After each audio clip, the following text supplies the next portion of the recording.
Olha, quando a gente fala de domínio na Fórmula 1, é claro que vem a McLaren de 88, né?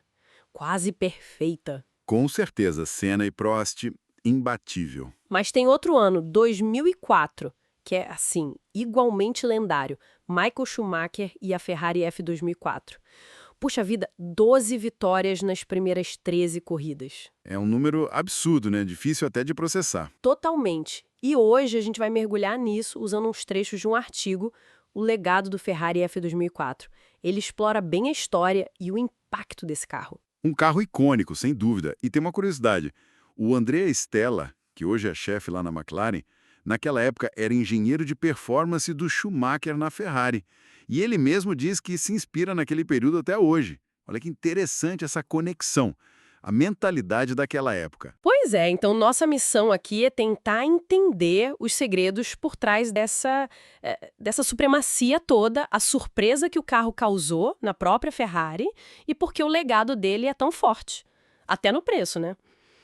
Ok, vamos desvendar isso. O recorde do Schumacher em 2004 é impressionante mesmo. São 12 vitórias em 13 largadas. A única que escapou foi Mônaco por um abandono. É uma consistência, uma velocidade, raridade, né? Pois é, e o fascinante aqui é como essa performance toda, essa coisa brutal na pista, se transformou em valor. Valor mesmo, dinheiro. Ah, sim, o valor do carro hoje. Exato. Uns 20 anos atrás, um chassi que o Schumacher usou, acho que em 5 vitórias, foi leiloado por 3,2 milhões de dólares. Naquela época. Nossa. E o tempo só aumentou essa mística, sabe? Recentemente, até o Sebastian Vettel, tetracampeão, tentou comprar um, mas ele mesmo admitiu, tipo, o preço era proibitivo, que o mercado reconhece. E vale lembrar como era a situação ali antes de 2004. A Ferrari vinha de 2003, talvez com uma sensação de ter sido um pouco conservadora demais. Quem tinha essa leitura? A Renault, que era a antiga Benetton, estava vindo forte. A McLaren e Mercedes também impressionava, apesar de que, bom, a McLaren teve aqueles problemas todos com o MP4 18, o carro radical deles, que nem chegou a correr, né? Sim, verdade. Aquele carro foi um capítulo à parte. Muito problemático. Então, para a Ferrari, tinha uma necessidade real de dar um salto. Não era só evoluir o carro do ano anterior, era preciso algo a mais. Exato, e eles investiram pesado nisso. O artigo que você mencionou aponta bem. Recursos foram para áreas-chave. Aerodinâmica, óbvio, mas também análise de tensão finita, que é aquela simulação para ver como as peças aguentam o tranco, né? E isso, simulações computacionais super avançadas para prever o estresse nos componentes. E também cinemática da suspensão, ou seja, estudar a fundo como a suspensão se move, como interage com a pista, com os pneus. E isso era crucial para a parceria com a Bridgestone. Entendi. Eles estavam buscando um avanço grande, qualitativo mesmo. Precisamente. Não era só refinar. E o resultado de todo esse esforço foi, bom, inesperado. Até para a própria Ferrari. E aqui a história fica muito, muito interessante. É a parte mais curiosa, talvez. Depois de um teste inicial em Fiorano, levaram a F2004 para Imola. A ideia era comparar direto com o carro do ano anterior, a F2003GA. E a diferença de tempo deixou todo mundo de queixo caído. Foi um choque total, né? O Rob Smedley, que era engenheiro-chefe de testes na época, contou isso. A incredulidade era geral na equipe. Imagino. O Schumacher saiu do carro sorrindo, tipo, confirmando as sensações ótimas que ele teve.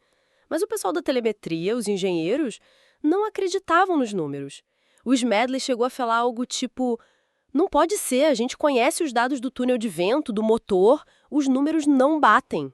Nossa! Passaram as 12 horas seguintes, imagina, 10 engenheiros debruçados nos dados, procurando algum erro. Será que usaram pneu errado? Será que esqueceram de pôr o lastro no carro? Mas peraí, como uma simulação pode errar tanto assim?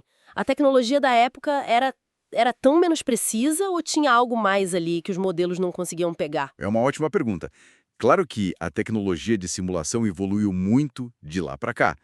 Mas mesmo para os padrões da época, a diferença foi chocante. Sei. A desconfiança era tão grande que eles planejaram outro teste já para o dia seguinte.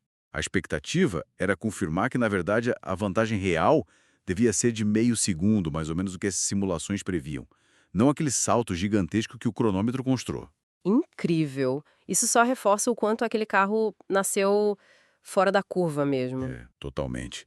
E pensar que o André Stella, hoje na McLaren, estava lá vivendo isso tudo, né? Essa busca incessante por performance, por entender o inesperado. Será que ele leva essa mentalidade de buscar o improvável mesmo contra as próprias projeções lá para a McLaren hoje? Fica a pergunta, né? É uma boa reflexão. Então, o que fica disso tudo? Temos um carro, a F 2004, que não só dominou de forma histórica, mas cuja velocidade foi uma surpresa, avassaladora, até para quem criou ele.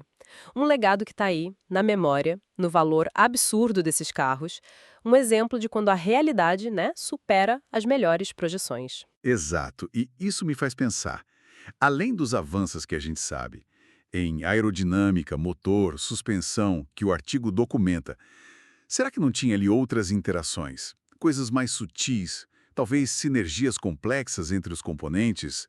Ou fatores que as simulações da época simplesmente não conseguiam modelar direito? Uma combinação quase mágica. Pois é.